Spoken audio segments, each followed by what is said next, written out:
Good morning, मी Manali. News 18 लोकमतमध्ये आपलं स्वागत आहे आणि आपण पाहताय नमस्ते महाराष्ट्र. या सगळ्या महत्त्वाच्या घडामोडी आपण या बुलेटिनमध्ये पाहणार आहोत. मात्र बुलेटिनची सुरुवात नागपूरच्या बातमीनं करतोय, कारण नागपूरच्या सुराबर्डी परिसरात एका तरुणीची हत्या झालेली असून जळालेल्या अवस्थेत या तरुणीचा मृतदेह आढळलाय. जाळून हत्या की हत्या केल्यानंतर जाळलं हे अद्याप स्पष्ट झालेलं नाहीये, तर वैद्यकीय अहवालानंतरच याचं स्पष्टीकरण येईल. तरुणी 15 मार्च रात्रीपासून बेपत्ता होती आणि हत्येचा गुन्हा दाखल झालेला आहे. मात्र आरोपीचा शोध अद्याप सुरूच आहे. नागपुरातील या घटनेनं संपूर्ण नागपूर शहरामध्ये खळबळ माजलेली आहे. 15 मार्च पासून जी तरुणी बेपत्ता होती त्या तरुणीचा मृतदेह आढळून आलेला आहे. मृतदेह हा जळालेल्या अवस्थेत आहे. मात्र हत्येचं कारण अद्याप अस्पष्ट आहे. आरोपीचा शोध पोलीस घेत आहेत. मात्र या घटनेनं संपूर्ण नागपूर चिंताग्रस्त झालेला आहे. नागपूर परिसरामध्ये खळबळ माजलेली आहे. या तरुणीची जाळून हत्या करण्यात आलेली आहे की आणखी काही वेगळं कारण आहे हे अद्याप स्पष्ट झालेलं नाही. पोलीस अधिक तपास घेत आहेत. मात्र 15 मार्च पासून या तरुणीचा शोध सुरू होता आणि याविषयी आपण सविस्तर बोलणार आहोत. आमचे प्रतिनिधी तुषार कोहळे आपल्या सोबत आहेत. थेट तुषारकडे जाऊयात. तुषार, 15 मार्च पासून या तरुणीचा शोध सुरू होता. मात्र दुर्दैवानं तिचा जळलेल्या अवस्थेत मृतदेह आढळलेला आहे. पोलिसांकडनं काही सविस्तर माहिती मिळतेय का? निश्चित हा संपूर्ण अत्यंत धक्कादायक असा संपूर्ण प्रकार आहे. 15 मार्चच्या सायंकाळला ही तरुणी प्रतापनगर भागातून बेपत्ता झालेली होती. तिची मिसिंगची तक्रार प्रतापनगर पोलीस स्टेशनच्या हद्दीमध्ये दाखल देखील झालेली होती. मात्र दुसऱ्या दिवशी सुरादेवी परिसरामध्ये एका गुराख्यांना या पीडित जी मृतक मुलगी आहे तिचा मृतदेह सापडला. त्यानंतर मग वाडी पोलीस स्टेशनला याची माहिती देण्यात आली. जेव्हा मृतदेह पोलिसांनी बघितला त्यावरनं एक गोष्ट निश्चित झाली की मृतदेहाच्या बाजूला एक बाटली पडलेली होती. त्यामध्ये पेट्रोल किंवा पेट्रोलजन्य पदार्थ भरला असावा असा पोलिसांना संशय. सोबतच पोरीची जी बॅग आहे, ही मुलगी एका खाजगी कंपनीमध्ये काम करते, ती बॅग देखील बाजूला सापडली होती. सगळे कागदपत्र देखील, तिचा मोबाईल देखील तिथे होता. त्यामुळे पोलिसांना असा संशय की या मुलींची हत्या कुठे दुसऱ्या जागी झाली असावी आणि नंतर मग मृतदेह या भागामध्ये आणून फेकला असावा आणि त्यानंतर तो मृतदेह जाळण्याचा प्रयत्न झाला असावा. मागच्या 12 तासापासून, म्हणजे कारण की काल सायंकाळच्याच वेळेला हा मृतदेह सापडला. त्यानंतर पोलिसांनी तपास सुरू केला. साधारण 12 तासापासून या संपूर्ण प्रकरणाचा तपास सुरू आहे. मात्र अजूनही पोलिसांना कोणताही सुगावा लागलेला नाही. जी मृतक मुलगी आहे ती उच्च शिक्षित होती. तिचं MBA झालेलं होतं आणि एका खाजगी कंपनीमध्ये ती आत्ताच काही दिवसाआधी नोकरी करायला सुरुवात देखील तिने केलेली होती. मात्र नेमकं कोणत्या कारणामुळे या मुलीची हत्या झाली हे अजून कळू शकलं नाही. कुटुंबाला देखील अत्यंत धक्का बसला, कारण की कुटुंब देखील उच्च शिक्षित आहे आणि असं काही होईल त्यांना देखील आश्चर्य वाटतं. या संपूर्ण प्रकरणामध्ये एक गोष्ट आणखी महत्त्वाची आहे की ज्या भागामध्ये ती मिसिंग झालेली होती, साधारण त्या भागापासून 20 किलोमीटर दूर असलेल्या दुसऱ्या पोलीस स्टेशनच्या हद्दीमध्ये तिचा मृतदेह सापडला. त्यामुळे नेमकी ती मुलगी त्या भागामध्ये गेली कशी किंवा तिला तिथे नेण्यात कसं काय आलं याचा देखील पोलीस शोध करताय. मात्र निश्चित अत्यंत धक्कादायक म्हणावं लागेल. जर का आपण बघितलं तर मागच्या 1 आठवड्यापर्यंत 1 महिन्यामध्ये नागपूरमध्ये एकही हत्येची घटना दाखल झालेली नव्हती. त्यामुळे कुठेतरी पोलिसांना मोठा दिलासा मिळालेला होता. मात्र मागच्या जर का तुम्ही 4 दिवसामध्ये बघितले तर ही 4थी हत्या आहे. त्यामुळे परत नागपूरमध्ये हत्या सत्र सुरू झालेलं आहे. उद्या होळीचा सण आहे, त्यामुळे कायदा सुव्यवस्थेचा निश्चितच प्रश्न आहे. अशा पार्श्वभूमीवर कालची घटना ही निश्चित धक्कादायक आहे आणि पोलीस या संपूर्ण प्रकरणाचा तपास करण्याचा प्रयत्न करत आहे. तुषार, धन्यवाद या सविस्तर माहितीसाठी. या घटनेसंदर्भातले सगळे अपडेट्स जाणून घेत राहू. तुर्तास धन्यवाद.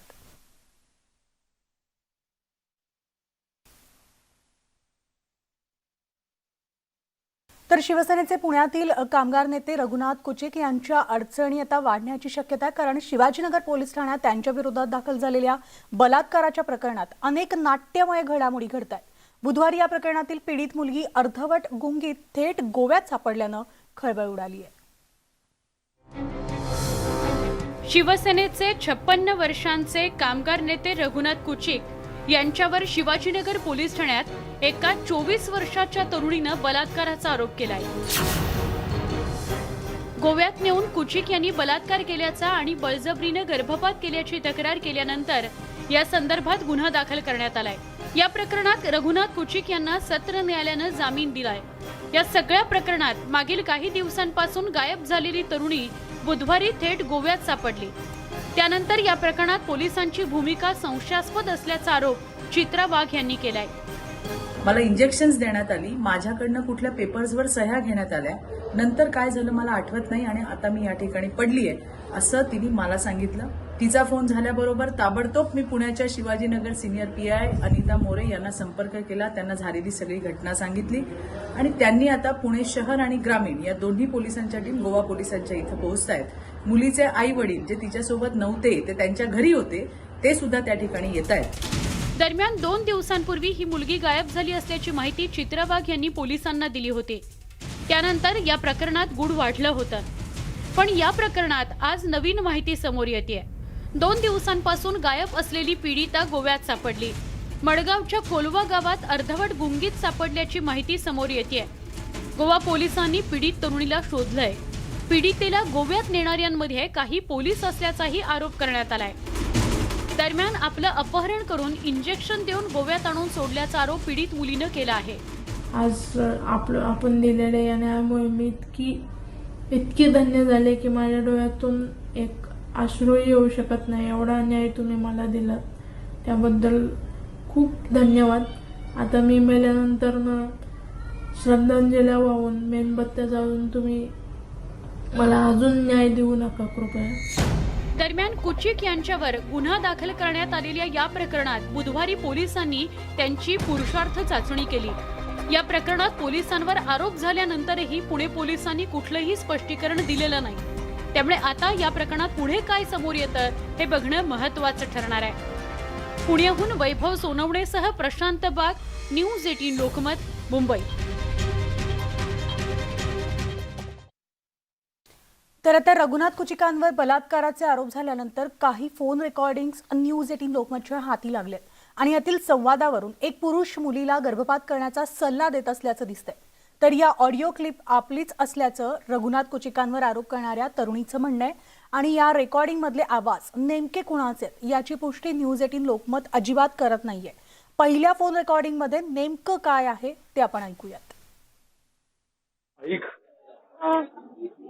आता तुला काय करू आपण, ती जी आपली चिंचवडकरची डॉक्टर होती ना, चिंचवडला आपण गेलतो ना डॉक्टरकडे हिरेमठ, त्यांच्याकडे ऍडमिट करून टाकू हॉस्पिटलमध्ये.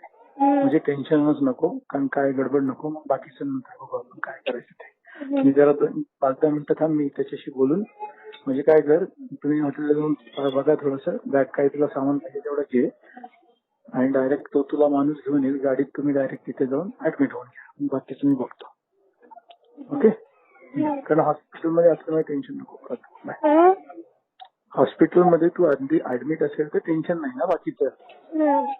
Okay, bye. आणि दुसरा फोन हा गर्भपात झाल्यानंतरचा असल्याचं समजतंय. तर या रेकॉर्डिंग मध्ये पुरुष पीडित मुलीची समजूत काढतच असल्याचं ऐकायला मिळतं आणि यातील आवाजही कुणाचे आहेत, ही रेकॉर्डिंग खरी आहे की खोटी याची पुष्टी देखील न्यूज 18 लोकमत बिलकुल करत नाहीये. Good morning. कसं वाटतं आता? एनर्जी वाटतंय? काल सलाईन दिलं ना? Good good good good.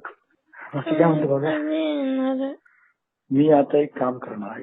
तुला ती जिथे तुझी प्रोसिजर आहे ना, आता राहुल येईल तिकडे पहिला, ते सगळं होऊन घेतलं की तुला मग आपल्या हॉस्पिटलला शिफ्ट करणार आणि मी तिकडे शिफ्ट केलं की मी तिकडे येणार भेटायला. इथे मी येत नाही फक्त. आणि don't worry, this is for our family. Okay, त्यामुळे काही काळजी करायची नाही.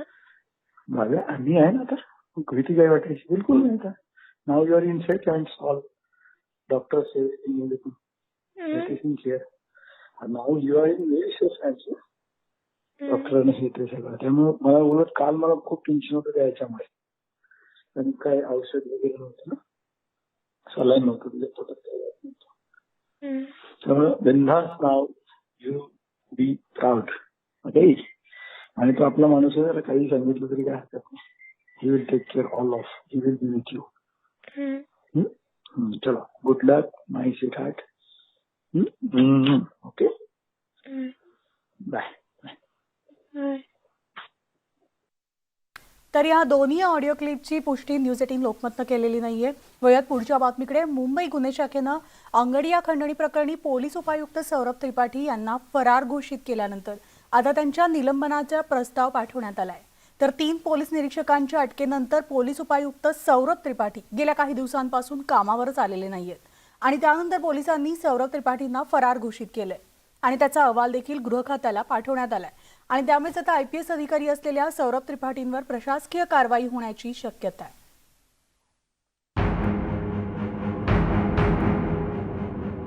मुंबईतील कार्मायकल रोड प्रकरणात मुंबई पोलिसांचं नाव डागाळलं असतानाच पोलिसांची प्रतिमा मलिन करणारा आणखी एक प्रकार समोर आलाय.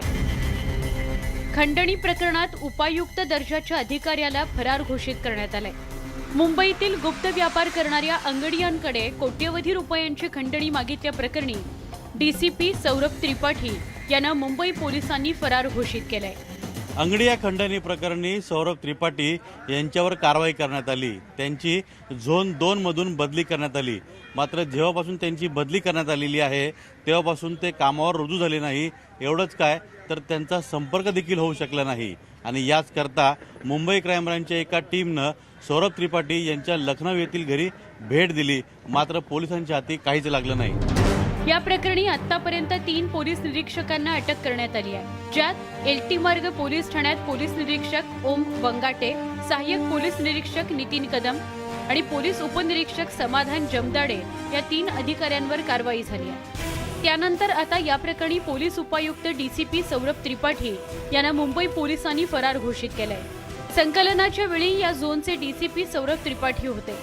अंगडिया व्यवसायाशी संबंधित लोकांकडून पैसे उकळण्याच्या तोंडी सूचना त्यांनी निरीक्षकांना दिल्याचं तपासात समोर आलंय. या प्रकरणी 18 फेब्रुवारीला अतिरिक्त पोलीस आयुक्त दिलीप सावंत यांनी FIR दाखल केलेला. हा सगळा प्रकार काय होता त्यावर नजर टाकूया. दक्षिण मुंबईतील भुलेश्वर भागात जगातील नामवंत हिरे आणि सोन्याचे व्यापारी व्यापार करतात. कोट्यवधी रुपयांचा रोख व्यवहार होत असल्यानं हे व्यापारी अंगडियांचा वापर करतात. पण अंगडियांचा व्यापार हा पूर्णतः बेकायदेशीर आहे. याचाच फायदा LT मार्ग पोलीस ठाण्याच्या पोलिसांनी घेतला. दर महिना 10 लाख रुपये खंडणी द्या, नाहीतर तुमच्या व्यवहाराची माहिती आयकर विभागाला देऊ अशी धमकी पोलीस अंगडियांना द्यायचे. यासाठी पोलीस रोज वेगवेगळ्या अंगडियांना पोलीस स्टेशनमध्ये आणून तासनतास बसवून ठेवायचे आणि जो पैसा देईल त्याला सोडायचे. असं करत LT मार्ग पोलिसांनी अंगडियांकडून जवळपास 18 ते 20 लाख रुपये उकळल्याचं तपासात समोर आलंय. या सगळ्या प्रकारानंतर शेवटी काही पोलिसांच्याच मदतीनं अंगडियांनी तत्कालीन पोलीस आयुक्त हेमंत नगराळेंकडे याची तक्रार केली. या प्रकरणातील अनेक बडे अधिकाऱ्यांचा LT मार्ग पोलिसांवर वरदहस्त असल्याचं समोर आल्यानंतर याचा तपास मुंबई क्राईम ब्रांचकडे सोपवण्यात आला होता. या प्रकरणाच्या तपासात पोलीस उपायुक्त सौरभ त्रिपाठी यांचं नाव समोर आलंय. दरम्यान सौरभ त्रिपाठी यांच्या या व्यवहाराची माहिती पोलीस आयुक्तालयातील एका बड्या अधिकाऱ्यालाही माहीत होती असंही बोललं जात आहे. त्यामुळे आता उपायुक्त सौरभ त्रिपाठींनंतर त्या बड्या अधिकाऱ्यांवरही कारवाई होणार का की ती नावं दाबली जाणार हे लवकरच समोर येईल. अजित मांढरेसह bureau report, news 18 Lokmat, Mumbai. तर नाशिकच्या गंगापूर पोलीस ठाण्याच्या हद्दीतील DK नगर पोलीस चौकीमध्ये ओली पार्टी करणाऱ्या पोलिसांवर कारवाईचा बडगा उगारण्यात आलाय आणि या प्रकरणी 4 पोलिसांवर निलंबनाची कारवाई देखील केली आहे. नाशिकचे पोलीस आयुक्त दीपक पांडे यांनी ही कारवाई केली आहे. एक मिनिट ओ दादा पळू नका तुम्ही. एक मिनिट काय गाडी थांब गाडी तू मारलं का यांना? ही दृश्य कुठल्या बारमधली नाहीत, तर ती आहे जिथे कायद्याचे रक्षक बसतात त्या पोलीस चौकीतली.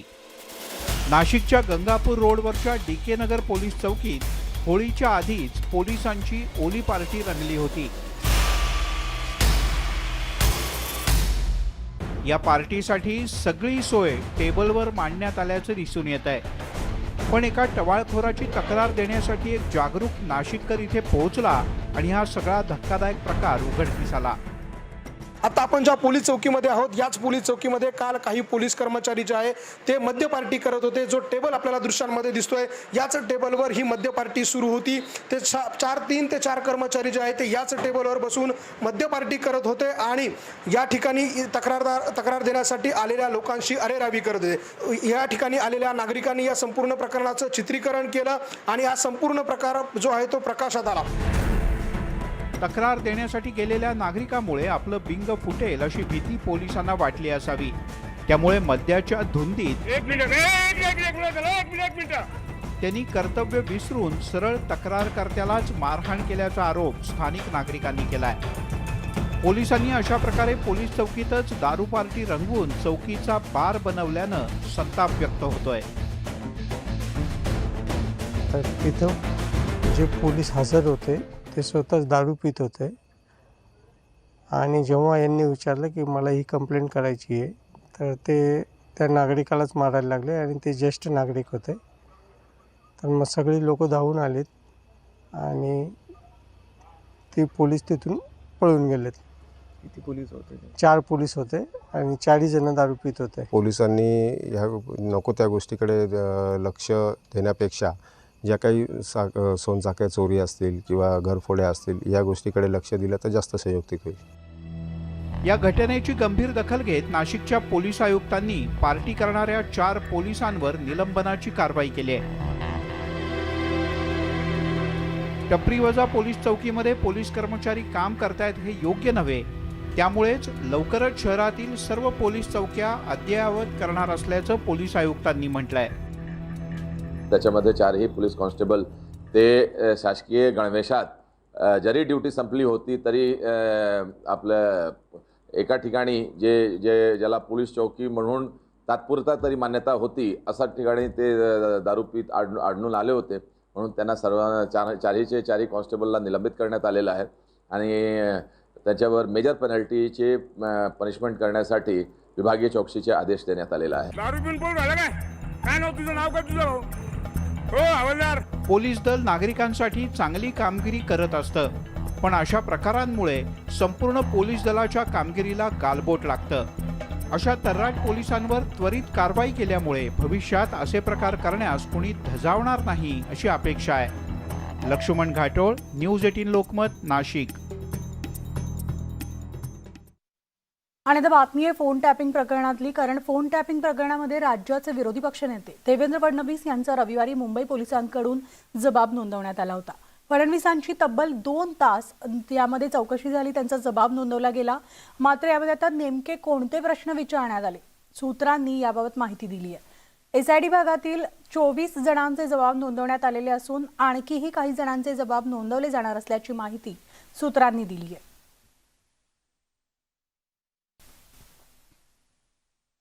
तर ग्राफिक्सच्या माध्यमातून आपण नजर टाकूयात पोलिसांनी जे प्रश्न फडणवीसांना विचारलेले आहेत आणि त्याची उत्तरं त्यांनी काय दिली आहेत. आपण ग्राफिक्समधनं एक नजर टाकूया. पहिला प्रश्न होता, गोपनीय माहिती तुम्हाला मिळाली कशी? यावर देवेंद्र फडणवीस यांनी उत्तर दिलंय, मी विरोधी पक्षनेता आहे. दररोज शेकडो पत्र मला येत असतात आणि याच प्रकारे मला ही माहिती मिळाली होती. निनावी एक पत्र आलं होतं.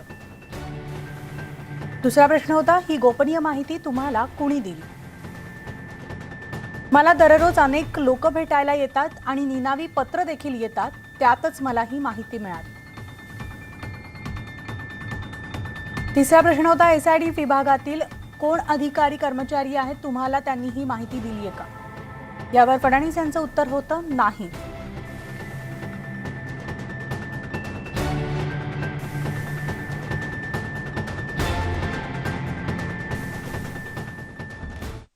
आणि यानंतर आणखी एक महत्त्वाची बातमी आहे, ती म्हणजे निधी वाटपाच्या मुद्द्यावरून उपमुख्यमंत्री अजित पवारांनी फडणवीसांवर टीका केली.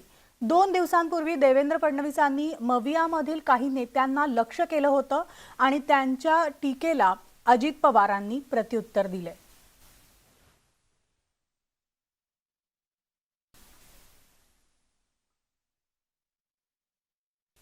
या 5,48,777 कोटीपैकी राष्ट्रवादी काँग्रेसला किती मिळाल्या? त्यांच्या खात्यांना 3,14,820 म्हणजे 57%.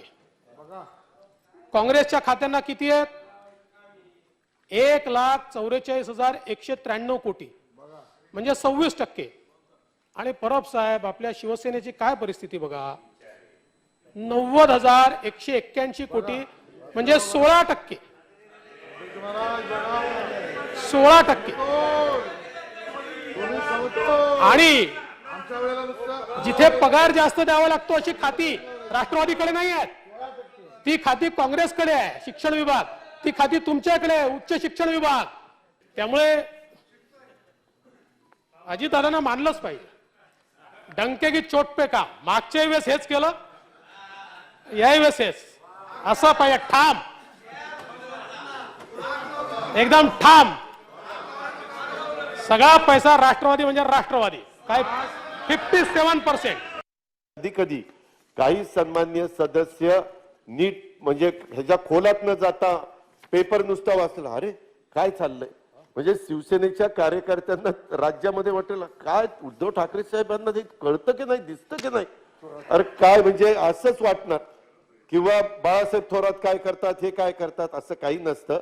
आणि तुम्हालाही माहिती आहे मुनगंटीवार साहेब, ज्यावेळेस आपण हे सगळं तयार करतो त्याच्यावर फायनल सही राज्याचे प्रमुख म्हणून मुख्यमंत्र्यांची असते आणि संपूर्ण मंत्रिमंडळ त्याला मान्यता देतं. आणि कुठलंही सरकार कुणालाही चालवायचं म्हटलं, टिकवायचं म्हटलं, पुढे न्यायचं म्हटलं तर सगळ्यांना असा भेदभाव करून चालणारच नाही. भेदभाव केलं तर सरकार 4 दिवस देखील चालणार नाही. दरम्यान राष्ट्रवादी काँग्रेसचे आमदार अमोल मिटकरी यांनी श्रीवल्ली या गाण्यावर एक कविताही सादर केली. या कवितेच्या माध्यमातून त्यांनी भाजपवर टीका केली आहे. नजरे मिलते ही नजरों से नजरों को चुराए, कैसी ये हया है तेरी जो तू पलकों को झुकाए, दाऊद जो गुंडा है उसको निहारे तू. दाऊदचे फोटो फिरवले होते भाजपवाल्यांनी. और जो गर्विदा है उसको टाले तू. तेरी झलक बीजेपी ये कैसी नैनों में से उतरी, तेरी झलक बीजेपी ये कैसी बातें करे तू नकली. म्हणून येणाऱ्या काळात शेवटी एवढंच म्हणेल, मी पुन्हा येईल म्हणणारेही शांत झाले, देवेंद्रजींचे स्वप्न सारे आकाशी उडाले, आता या राज्यात सत्ता नाही येणार समजून त्यांनी घेतले, पवार साहेबांची खेळी ना कळली कधी, पवार साहेबांची खेळी कधी कळली नाही हेही त्यांना समजले. आणि शेवटचे 2 प्रवीणजी दरेकर जे 2 दिवसांपासून अब्सेंट आहेत आमच्या वरिष्ठ सभागृहामध्ये.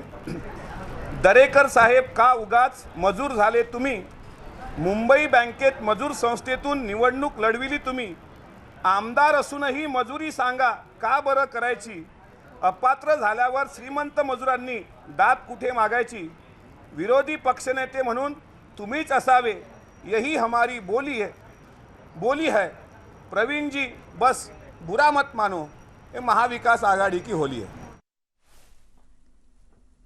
आणि नंतर आता बातमी ती म्हणजे राज्यात परीक्षा सुरू असतानाच पेपर फुटल्यामुळे विद्यार्थी हवालदिल झालेत. वेगवेगळ्या शहरांमध्ये घडलेल्या पेपरफुटीच्या घटनांची सरकारनं गंभीरपणे दखल घेतली आणि ज्या शाळेत पेपरफुटीची प्रकरणं आढळलेली आहेत त्या शाळेची मान्यता काढून घेतली जाईल अशी घोषणा शिक्षण मंत्री वर्षा गायकवाड यांनी विधान परिषदेत केली. नगर जिल्ह्यातील ज्या शाळेत पेपरफुटीचं प्रकरण समोर आलं त्या शाळेची मान्यता काढून घेण्यात आलेली आहे.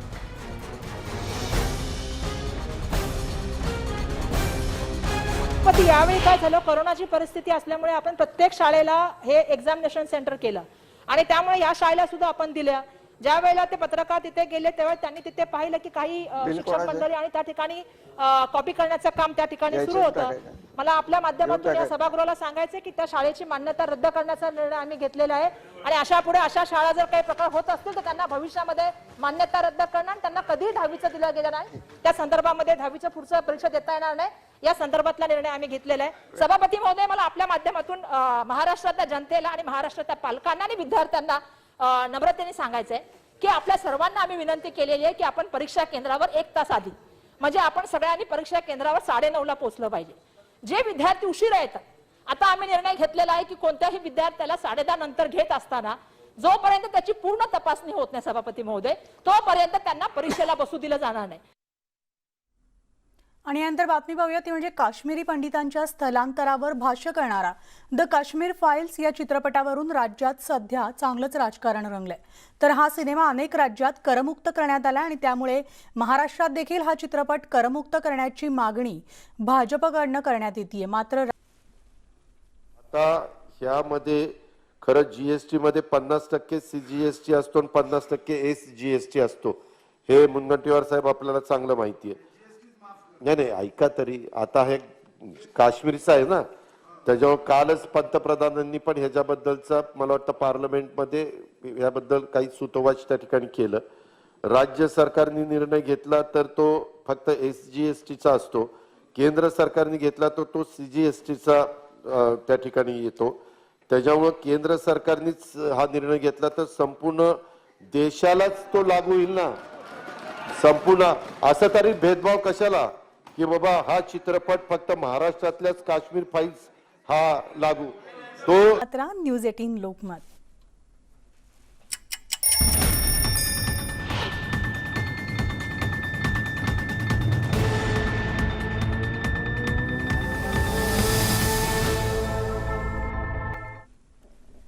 ब्रेकनंतर आपलं स्वागत आहे आणि आज राज्यामध्ये सगळीकडे होळीचा उत्साह पाहायला मिळतोय. तर मुंबईमधल्या वरळी कोळीवाड्यात पारंपरिक पद्धतीनं होळी साजरी करण्यात आली. रात्री 12च्या ठोक्याला होलिकेचं दहन करण्यात आलं. पारंपरिक वेशभूषेत कोळी महिलांची डोक्यावर रंगीत मडकी घेऊन निघालेली मिरवणूक, होळीभोवती महिलांनी धरलेला फेर, हे सगळंच खरं तर खूप आनंददायी होतं. या होळीत अनिष्ट प्रथा, रूढी, परंपरा यांना तिलांजली देण्याची मनोकामना व्यक्त करण्यात आली. तर अमित ठाकरे यांची रात्री 12 वाजता असलेली उपस्थिती देखील लक्षणीय ठरली.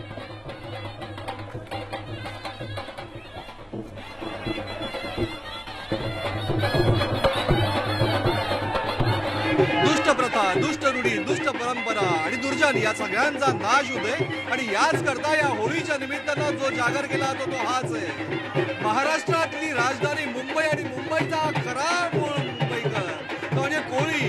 आणि तिथेच आहोत आपण आता. हीच आहे ती होळी.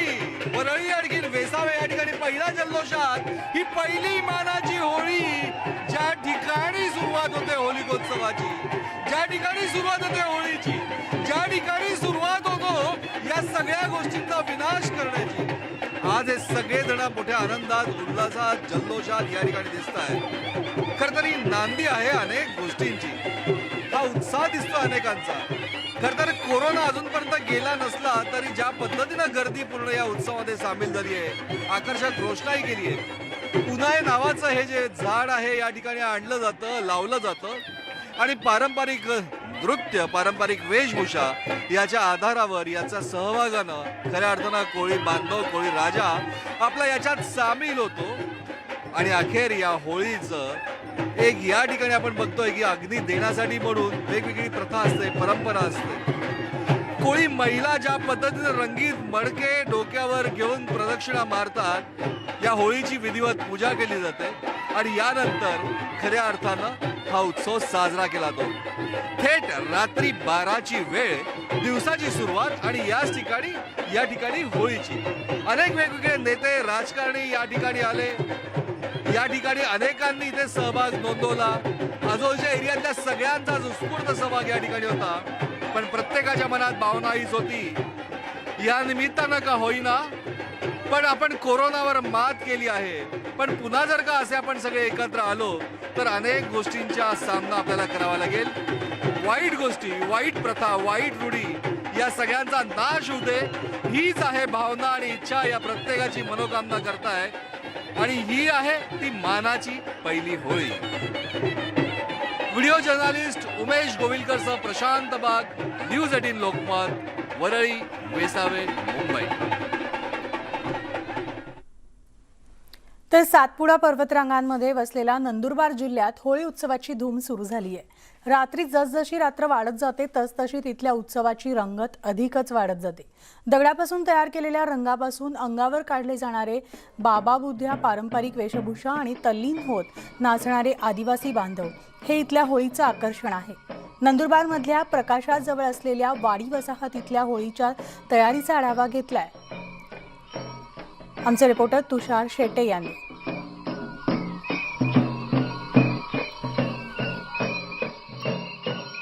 आदिवासींचा जिल्हा ही नंदुरबार जिल्ह्याची ओळख आहे. सातपुड्याच्या पर्वतरांगा इथे आहेत. मात्र या जिल्ह्याला आणखी एक नवीन ओळख आहे, ती म्हणजे प्रथा परंपरेची. आपण माझ्या मागे पाहतो आहोत. ही प्रथा परंपरा होळी या सणाची आहे असं सांगितलं तर तुम्हाला कदाचित आश्चर्य वाटेल, मात्र हे खरं आहे. कारण की आदिवासी समाजासाठी इथली होळी ही तुमच्या माझ्या दिवाळीपेक्षा कमी नसते आणि याचीच तयारी सर्वत्र होताना दिसते आहे. मागे नाच सुरू झालेला आहे, मात्र या नाचाची तयारी कशी होते ती पहिल्यांदा मी दाखवण्याचा प्रयत्न करतोय. माझ्या मागे हे काही कार्यकर्ते आहेत.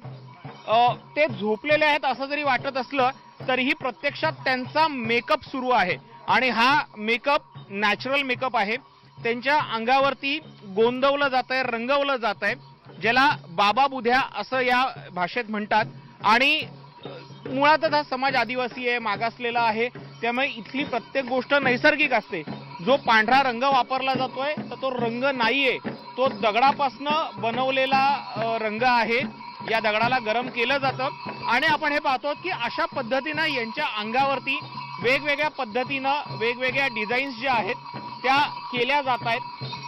लहान असतील, मुलं असतील, थोर असतील, सगळे त्याच्यामध्ये सहभागी होत आहेत. इथले स्थानिक पदाधिकारी आहेत. मी त्यांना विचारण्याचा प्रयत्न करतोय की या सगळ्या रंगाचा, चित्रांचा नेमका अर्थ काय. आमच्यासाठी आलं, चित्र काढलं, नाचलं, असं संपलं, पण असं नाहीये. याच्या मागे काही नियम सुद्धा आहेत. ते नियम नेमके काय आणि कसे आहेत? होळी जेव्हा सुरू होते म्हणजे पौर्णिमेचा दांडा पडल्यानंतर जे याचा मान करतात ते त्यांना अनवाणी चालावं लागतं. ते खाटेवर बसू शकत नाही. त्यांना महिलेजवळ जाऊ म्हणजे पूर्ण महिलेजवळ जाणार नाही. मासिक पाळी आली असेल त्या बाईचं हातचं पाणी पिणार नाही. हे सगळे आणि पायी त्यांना वेगवेगळ्या होडींमध्ये जावं लागतं आणि जवळपास 5 होड्या तरी ते करतात.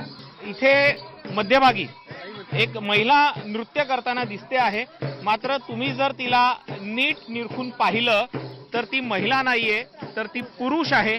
तिने महिलेची वेशभूषा परिधान केलेली आहे, कारण की ही इथली परंपरा आहे. तर अशा पद्धतीनं होळीला सुरुवात झालेली आहे. होळीमध्ये रंग भरत चाललेला आहे आणि हा नाच फक्त काही मिनिटांसाठी नसणार आहे, तर तो संपूर्ण रात्रीसाठी असणार आहे आणि पुढचे 7 दिवस अशाच पद्धतीचं सेलिब्रेशन या नंदुरबार जिल्ह्यामध्ये पाहायला मिळणार आहे. नंदुरबारहून कॅमेरा पर्सन हेमंत बागुलसह तुषार शेटे, न्यूज 18 लोकमत. तर आपण पाहिलं नंदुरबारमध्ये आदिवासी बांधवांनी तारपा नृत्य करत होळीचा आनंद ते लुटतायत.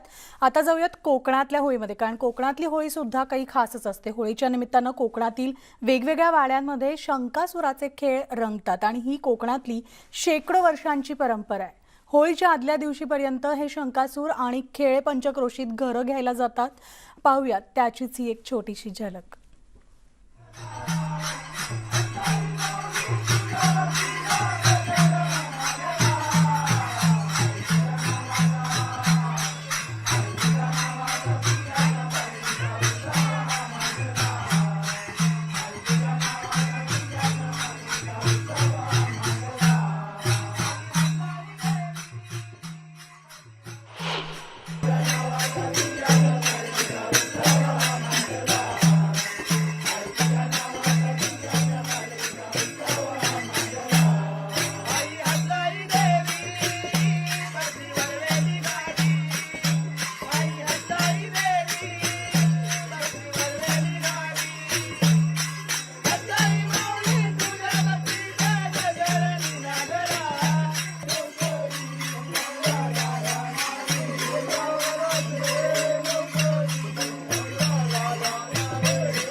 होळी म्हणल्यानंतर मुंबईचा चाकरमानी सुद्धा आवर्जून खास करून कोकणामध्ये येतो. भलेही साहेबांनी सुट्टी नाही दिली तरी चालेल, पण नोकरीवरती दांडी मारून गणपती असो वा होळी, कोकणातला हा चाकरमानी आवर्जून खरं तर त्याच्या गावी येत असतो.